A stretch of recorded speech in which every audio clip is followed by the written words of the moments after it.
प्रिय विद्यार्थियों, पिछले लेक्चर में हमने ब्लास्टुलेशन किसे कहते हैं, ब्लास्टुला का निर्माण जो होता है वो प्रक्रिया किस प्रकार से होती है, इसकी मैकेनिज्म क्या है, क्या क्या थ्योरीज दी गई हैं, और इसके अलावा अंडे में योग की मात्रा के आधार पर ब्लास्टुलेशन की प्रक्रिया को कितने भागों में हम विभाजित कर सकते हैं, ये सब कुछ हमने पढ़ा। अब आगे बढ़ते हैं, आते हैं टाइप्स ऑफ ब्लास्टुली, यानी जो ब्लास्टुला होता है वो कितने प्रकार का होता है। तो प्रमुख रूप से पांच टाइप्स हैं, 5 प्रकार इसके सामान्य तौर पर जिनका अध्ययन किया गया है वो हैं सीलोब्लास्टुला, एम्फीब्लास्टुला, डिस्कोब्लास्टुला, ब्लास्टोसिस्ट, पेरीब्लास्टुला या फिर इसको सुपरफिशियल ब्लास्टुला भी कहते हैं। ये अलग अलग प्राणी समूहों में अलग अलग प्रकार के ब्लास्टुला हमको देखने को मिलते हैं, और जो एक से अधिक ब्लास्टुला के लिए जो शब्द हम इस्तेमाल करते हैं वो करेंगे ब्लास्टुली। एक ब्लास्टुला तो केवल ब्लास्टुला कहलाएगा, एक कोरक, और एक से अधिक ब्लास्टुली कहलाता है। तो इसमें सबसे पहला है सीलोब्लास्टुला। सीलोब्लास्टुला को हम हिंदी में कहते हैं प्रगुहीय कोरक। प्रगुहीय यानी प्रगुहा जो होती है, प्रगुहा जो जिसमें पाई जाती है उसको हम प्रगुहीय कोरक या सीलोब्लास्टुला कहेंगे। इस प्रकार का जो कोरक है वो एक खोखली और गोलाकार गेंदनुमा संरचना होती है। जैसे मैंने आपके लिए एक स्लाइड बनाई है, इसे आप देखें, इसको देखेंगे तो ये एक बिल्कुल गेंद जैसी संरचना है जिसके बीच में ब्लास्टोसील पाई जाती है और चारों तरफ इसके ब्लास्टोडर्म, कोरक चर्म जिसे हिंदी में बोलते हैं, वो उपस्थित है। तो ये जो एक खोखली संरचना होती है, गेंद जैसी दिखाई देती है, और इसके चारों तरफ कोरक चर्म या ब्लास्टोडर्म जिसे कहेंगे वो उसका एक स्तरीय आवरण बना हुआ रहता है। कोरक चर्म के मध्य में कोरक गुहा पाई जाती है, ब्लास्टोसील पाई जाती है। इसमें भरे रहते हैं म्यूकोपॉलीसैकेराइड्स। म्यूकोपॉलीसैकेराइड्स इस कोरक गुहा में भरे रहते हैं, और इस तरह का जो कोरक होता है वो इकाई नोडल मेटा संघ के जो प्राणी हैं खासतौर से उनमें देखने को मिलता है। एम्फियोक्सस में भी ये देखने को मिलता है, और एक बहुत ही सामान्य प्रकार का कोरक होता है, इसको प्रगुहीय कोरक कहा जाता है या फिर सीलोब्लास्टुला के नाम से जानते हैं। ये तो हुआ सीलोब्लास्टुला। दूसरा होता है एम्फीब्लास्टुला। ये जो स्लाइड में आपको दिखा रहा हूँ इसमें 2 प्राणियों के ब्लास्टुला आप देख सकते हैं, ब्लास्टुला ऑफ साइकन और ब्लास्टुला ऑफ फ्रॉग। साइकोन जो है पॉलीफेरा संघ का प्राणी है, उसमें किस प्रकार का ब्लास्टुला का पाया जाता है, उसकी संरचना किस प्रकार की होती है ये आप देख सकते हो, और मेंढक में किस प्रकार का ब्लास्टुला पाया जाता है ये बी जो चित्र इसमें दे रखा है उसमें आप समझ सकते हैं। तो एम्फीब्लास्टुला, एम्फीब्लास्टुला को हिंदी में कहते हैं उभयी कोरक। उभयी कोरक। इस प्रकार के कोरक में संरचनात्मक रूप से विभेदित 2 प्रकार की कोशिकाएं पाई जाती हैं।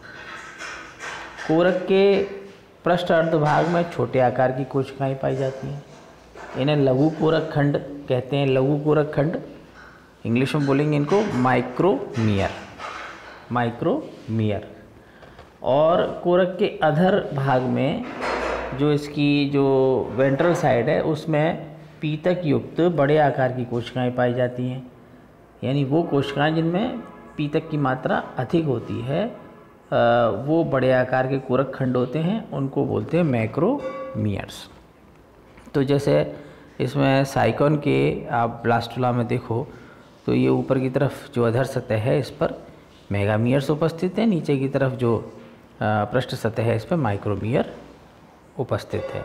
इसी प्रकार से फ्रॉग में भी आप देखिए, ऊपर की तरफ माइक्रोमियर और नीचे मेगामियर, बीच में ब्लास्टोसील।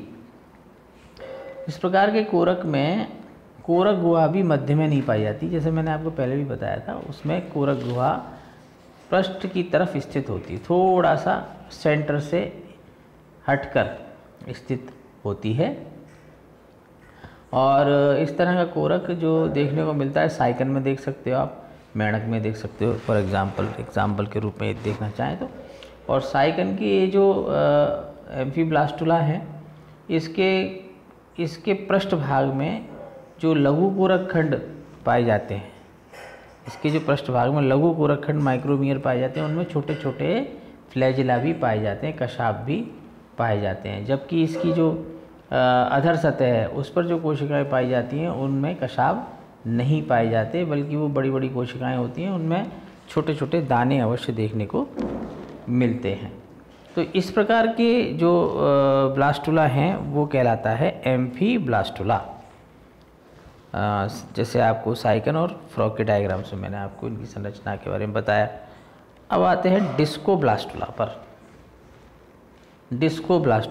डिस्कोब्लास्टुला को हिंदी में कहते हैं बिंब कोरक।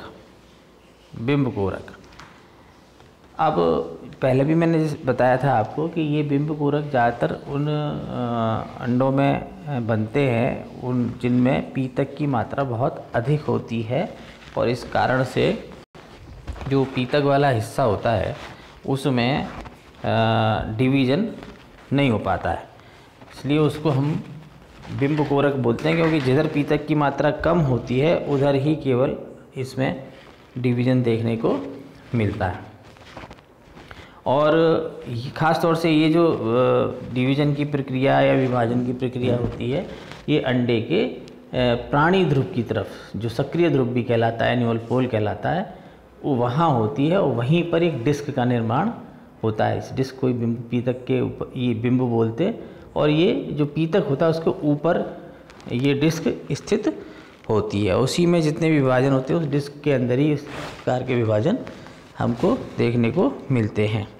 इस तरह का कोरक जो होता है वो बहुपीतकी अंडों में तो पाया ही जाता है, और इसके फलस्वरूप जो डिस्क होती है उसका बहुत ज़्यादा विस्तार नहीं हो पाता है। एक छोटे से सीमित एरिया में ही उस डिस्क का निर्माण होता है, और जितने भी उसमें विभाजन होते हैं उसी में होते हैं।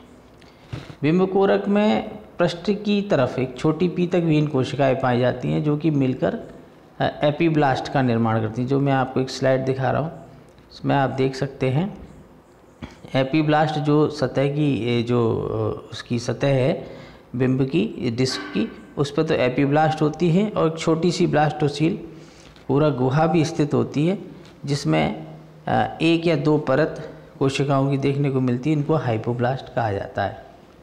तो एपीब्लास्ट जो होती हैं वो कोशिकाएं बहुत छोटी होती हैं, और उनमें पीतक लगभग ना के बराबर होता है।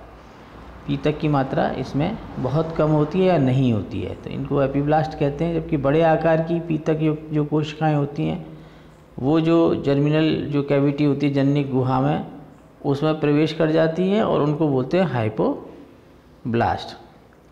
और ये एक स्तर का निर्माण करती है, जिसको हाइपोब्लास्ट लेयर कहते हैं। इन दोनों स्तरों के बीच में एक दरार जैसी स्थित हो जाती है, क्रिएट हो जाती है, उसको हम ब्लास्टोसील कह देते हैं। तो एपीब्लास्ट और हाइपोब्लास्ट के बीच का जो रिक्त स्थान है वो ब्लास्टोसील कहलाता है। तो ये इस तरह का जो कोरक है वो डिस्कोब्लास्टुला कहलाता है, या फिर बिंब कोरक भी इसको कह सकते हैं। चौथे प्रकार का जो कोरक है वो है ब्लास्टोसिस्ट। ब्लास्टोसिस्ट ये हिंदी में इसको पोष कोरक बोलते हैं, पोष कोरक। इस तरह का कोरक जो है वो स्तनधारी प्राणियों में पाया जाता है, मैमल्स में देखने को मिलता है। इनमें विकास के दौरान कोशिकाओं की एक ठोस गेंदनुमा संरचना का निर्माण होता है, जिसको अपन तूतक बोलते हैं या मोरूला बोलते हैं। पहले भी बताया मैंने आपको। मोरूला जो होता है उसके अंदर कोई किसी प्रकार की सामान्य तौर पे कैविटी देखने को नहीं मिलती। मोरूला के जो बाहर की परिधि होती है, बाहर की तरफ की जो कोशिकाएं होती हैं, वो एक उपकला स्तर के रूप में अरेंज हो जाती हैं, विन्यासित हो जाती हैं, जिसे ट्रोफोडर्म या ट्रोफोब्लास्ट भी कहते हैं। मोरूला के भीतर की तरफ एक अनियमित आकार की कोशिका पाई जाती है जिन्हें आंतरिक कोशिका पिंड भी कहते हैं। ट्रोफोब्लास्ट तथा आंतरिक कोशिका पिंड के मध्य एक सक्रिय वेदर का विकास होता है जिसे कोरक गुहा कहा जाता है। सामान्य तौर पर ये पूरा का पूरा पोषकोरक लगभग ठोस होता है। बहुत ही छोटी ही उसमें स्थान में एक छोटी सी कैविटी इसमें देखने को मिलती है किन्हीं प्राणियों में, बहुत सक्रिय सी, और इसको कोरक गुहा माना जाता है। जबकि वो सामान्यतः जो कोरक गुहा अन्य प्रकार के जो ब्लास्टुला पाए जाते हैं उनसे ये भिन्न होती है। अगला है पेरी ब्लास्टुला और सुपरफिशियल ब्लास्टुला। हिंदी में बोलेंगे उसको परिकोरक या सतही कोरक। परिकोरक या सतही कोरक। इस तरह के कोरक में कोरक गुहा का अभाव होता है। जैसे इसमें पोष कोरक में भी कोरक गुहा नहीं होती है, लेकिन होती भी है तो बहुत ही एक सक्रिय सी एक वेदर होती है, खांच होती है, इसी को कोरक गुहा मान लिया जाता है। इसी प्रकार से ये जो परिकोरक होता है, सतही कोरक भी बोलते हैं इसको, इसमें कोरक गुहा का अभाव होता है, ये नहीं पाई जाती इसमें। और अंडों में सतही विदलन के परिणाम स्वरूप बनने वाले कोरक खंड परिधि की तरफ जमा होकर कोरक चर्म का निर्माण करते हैं। और कोरक चर्म जो होती है, जिसको ब्लास्टोडर्म भी बोलते हो आप, उसको कोरक चर्म चारों ओर से पीतक को घेरे रहती है, यानी बीच में पीतक ही भरा रहता है, तब कोरक गुहा अनुपस्थित होती है, यानी खाली स्थान, रिक्त स्थान ना होकर उसके स्थान पर पीतक भरा हुआ रहता है। और ये जो मैंने आपको पहले भी बताया था कि सेंट्रोलेसिथल जो एग होते हैं, जो सामान्य तौर से आर्थ्रोपोडा संघ के प्राणियों में और इंसेक्टा वर्ग के प्राणियों में पाए जाते हैं, उसमें भी जो पीतक होता है वो मध्य भाग में भरा हुआ रहता है। और जो ब्लास्टोमियर्स होते हैं, कोरक खंड होते हैं, वो सतह पर अरेंज हो जाते हैं, सतह पर विन्यासित हो जाते हैं, और इस प्रकार से उसमें भी किसी प्रकार की कैविटी नहीं पाई जाती। तो इसको कहते हैं पेरी ब्लास्टुला और सुपरफिशियल ब्लास्टुला। एक छोटा सा ये भाग ब्लास्टुलेशन का शेष रहा था। तो ये इसके साथ ही आपका ये चैप्टर ब्लास्टुलेशन कोरक भवन पूर्ण होता है। अगला चैप्टर अगले लेक्चर से शुरू करेंगे। Thank you.